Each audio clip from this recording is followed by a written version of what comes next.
When it comes to extravagant mansions, Rick Ross's new 109-room mega mansion is up for grabs. As a rapper and a record executive, Rick Ross has carved out quite a name for himself. He's made a sizable fortune of $55 million from this career, but his new home in Georgia is more impressive than anything else he's ever done. It looks like a spaceship from above, but when you get back to the ground, it doesn't have the same futuristic feel.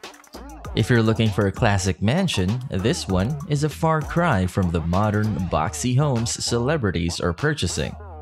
From the street, this place looks like a rapper's dream house. It has a classical design with an especially gaudy pool and a style that screams decadence. Music videos filmed in front of the pool aren't hard to come by. A lot of them are bound to happen as long as he has the keys. I'm not sure if you get what I'm saying when I talk about the opulence of this home's size. If you put that into perspective, a typical football field is just over 57,000 square feet in size. Running the entire length of this property and still not scoring isn't a big deal. Even more opulent is the decor once you're inside. There are a total of 109 rooms in the house, 12 of those being designated as bedrooms. Just as many people can dine in the dining room. Dinner parties will have no choice but to be on the next level, given that he's literally standing in front of a series of white marble columns, given that it will reportedly seat over 100 people. It's as if he bought the most luxurious mansion in all of classical Greece. Even the handrails are a work of art. This is a house that doesn't waste even the tiniest fraction of its potential. Let's jump right into the pool to make sure we're on the same page. In addition, the pool isn't just a typical lap pool. At 10,000 gallons, this is the typical volume of water in a typical lap pool. Compared to that, Ross's new pool is a complete travesty. There are 350,000 gallons in this tank, which is 30 times the capacity of the previous one. There are 2 diving boards here. It's bigger than a lot of public swimming pools. This thing is big enough to accommodate 10 people without any issues. There isn't even enough room for the pool in this house. We don't know exactly how many gallons this indoor pool holds, but it's there. It's more likely to be a lap pool than a dolphin-friendly pool. Having 2 of these in a home is impossible. You don't buy a house like this unless it comes with a slew of swanky Richie Guy frills. That's a large part of the reason for purchasing a palace the size of a football field. There are so many extravagant features in this home that it's hard to believe it's real. The house is what every extravagant house should have. That would be a bowling alley in an enclosed space. Having a full bowling alley at your disposal is the ultimate indulgence. 24 hours a day that you may never use. Furthermore, the home theater is enormous. A perfect screening room for whatever film was shot here, I'm sure. A Rick Ross music video shoot at a home like this would be expected, but what about a feature-length film from Hollywood?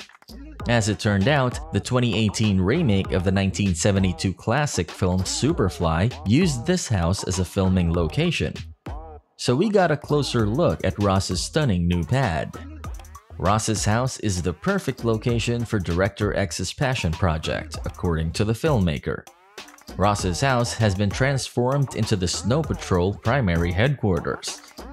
Never mind those sledding cops. Cinematographers used dramatic sweeping shots to show us the home's opulent marble floors and majestic Greek columns adorning its interior walls. As the white color scheme and epic backgrounds show, the group's ice-cold nature is amplified. You can't tell me that this room isn't the ideal location for a meeting of bad guys. This is a gangster pad fit for a bad guy. Scarface's mansion is no match for this production. Within 3 days, the team had to get rid of Ross's belongings and replace them with snow patrols, and they had no time to waste.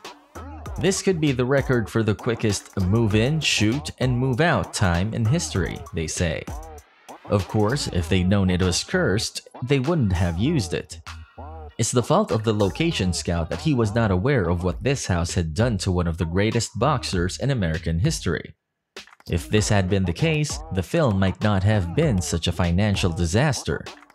It's not always a good idea to own a house this large because once the initial wealth and decadence of the home fade, it begins to scream unimaginable debt.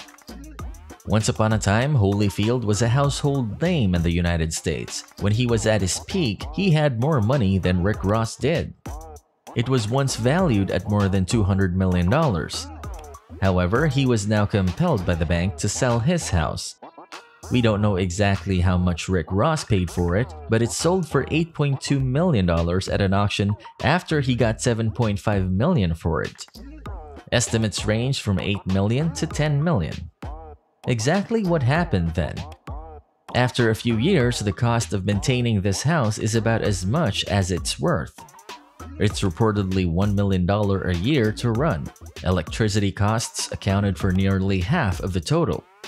As a result, Holyfield ended up in the poorhouse as a result of this house. Well, if you're a celebrity, that is. That must hurt more than fighting Mike Tyson and losing your ears. Is Ross doomed to the same fate once his bank accounts start dropping? He still has over $1 million, but that's crumbs compared to the fortune he used to have. I'd say so, based on the sheer size of this thing. The bankruptcy manor is a good name for it. Honestly, Ross's crazy lifestyle includes a lot of crazy things like this. For as long as he can remember, he's been mesmerized by houses. It was even hinted that this obsession was the driving force behind his success in Atlanta, Georgia as a young man. When he and his buddies were out, they'd often make pit stops to look at the nicer houses in the neighborhood. They'd then drive around in their cars, daydreaming about what their lives would be like if they had it their way. Furthermore, he learned that he never truly stopped house hunting.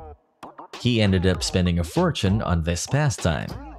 However, he owns a large number of multi-million-dollar properties. Clearly, he bought one for his long-term hobby.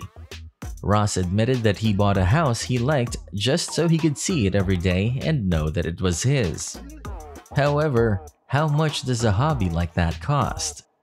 Well, he said he spent over $1 million on this mystery home. So there must be more affordable hobbies for a massively successful hip-hop artist, right? So, what do you like most about the mansion? Were the details stunning and enticing? Let us know in the comments below. If you liked and enjoyed this video, don't forget to hit the like button and subscribe to the channel. For more insightful videos, get notified by clicking the bell button below. From the high-end stories of today, this has been Modern Luxury. As always, we look forward to seeing you again in one of our videos. Thanks for watching.